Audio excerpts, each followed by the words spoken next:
રમણ ભમણ ગ્રંથમાળાના રચયિતા રમણલાલ પાઠક.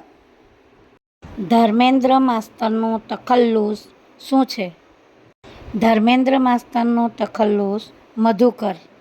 મકરંદ દવેનું જન્મસ્થળ ગોંડલ. જૂનું તો થયું દેવળ કોની પંક્તિ છે? જૂનું તો થયું દેવળ મીરાબાઈની પંક્તિ છે. સાહિત્ય કૃતિમાં કાળુ, રાજુ, માલી, ડોશી કોના પાત્રો છે?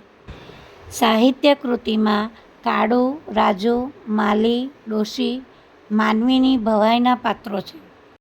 જ્યોતિન્દ્ર દવે કૃત સુખ નામનો પ્રદેશનો સાહિત્ય પ્રકાર કયો છે? સુખ નામનો પ્રદેશ સાહિત્ય પ્રકાર નવલકથા. ઈસવીસન 1954માં વડોદરાથી કયું પત્ર શરૂ થયું? સયાજી વિજય.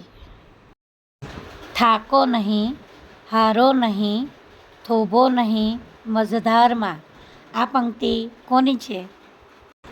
ઉષા ઉપાધ્યાય. પરણું તો એને જ પરણું આ નાટ્યકૃતિ કોની છે? બકુલ ત્રિપાઠી. સાફલ્યટાણું કૃતિના સર્જક કોણ છે? સ્નેહરશ્મિ.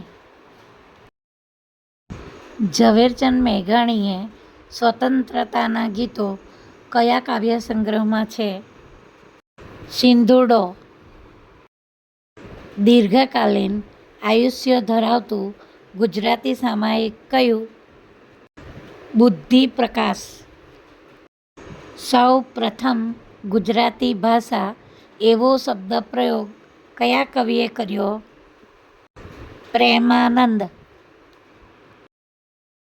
નર્મદની કાવ્યભાવના પર કયા પશ્ચિમી સાહિત્યકારનો પ્રભાવ જોવા મળે છે?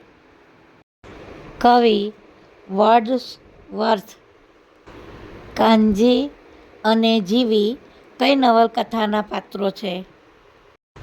મળેલા જીવ. નળાખ્યાનની રચનામાં મુખ્ય રસ કયો? શૃંગાર રસ.